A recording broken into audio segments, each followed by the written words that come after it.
I'm not smart enough to forecast the kind of match they'll have.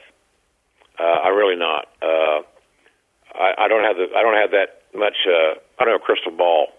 Here's what I can tell you: a few things. When I was recording Mark Madden on the Monday night that Shane made his return, I was in a radio station studio, as you alluded to, and I was talking to Madden on recording Madden live for dropping the next day. I have as you mentioned, a new podcast comes out every Tuesday night at 9:00 Eastern Time on iTunes and Podcast One. So I'm talking to Madden. We're going over Fast Lane and other topics and things, and my phone makes this little vibrating noise. My wife is texting me.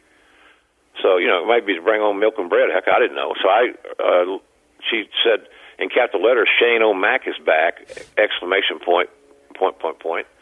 So it really got her. I had got a text message from my wife about what was going on in Raw in years.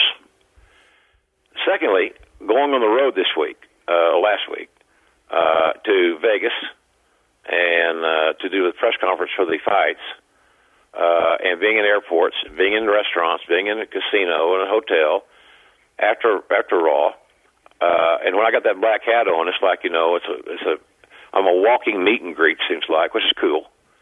But the people didn't ask me about Triple H and Roman Reigns. They didn't even ask about the Roman Reigns booking controversy that's out there. They didn't talk about Ambrose and Lesnar, what kind of match they're going to have. They talked about Shane McMahon exclusively. Mm-hmm. So I got a phenomenal amount of feedback from people on that. I was playing,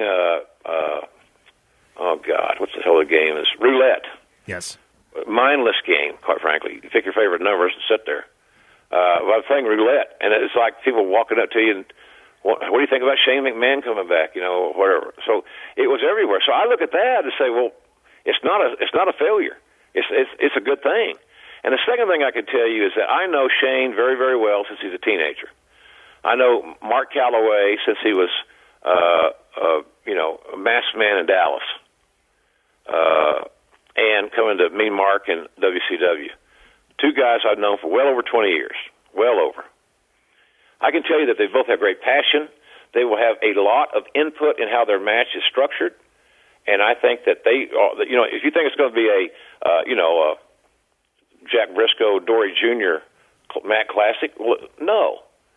That'd be almost as absurd as thinking that Dada 5000 and Kimbo Slice is going to be a MMA classic. Are you kidding me? Of course. So I believe those guys, Taker and Shane, will exceed expectations.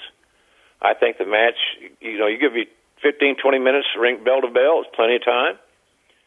They don't have to be going last necessarily. So I just see that could be. I think it's going to overachieve. So I'm of the belief that it is a good thing that Shane is back, and I'll be more comfortable in saying that perhaps after I see and digest the entire 3-hour Monday Night Raw with Undertaker, because Undertaker's got a lot to address. Is he going to take the match? Why is he going to take the match? Is he being forced into it by Vince contractually or whatever? What's all the story behind that?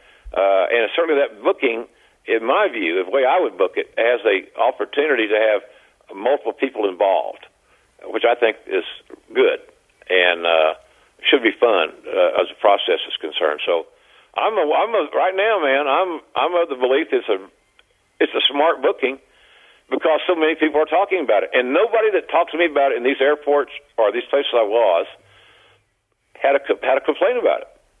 They were interested in what I thought, and they were excited about seeing Shane back. Shane impressed a lot of people back in the day. He had to work really, really hard, being the boss's son, an untrained wrestler, to not go out and embarrass himself. He's a very hard-working, diligent kid, and I think that I saw the twinkle in his eye. I thought he's back in his family domain. I thought that was really heartwarming for me, knowing over all that backstory. So I was happy to see him back, and I think it's going to be a good thing.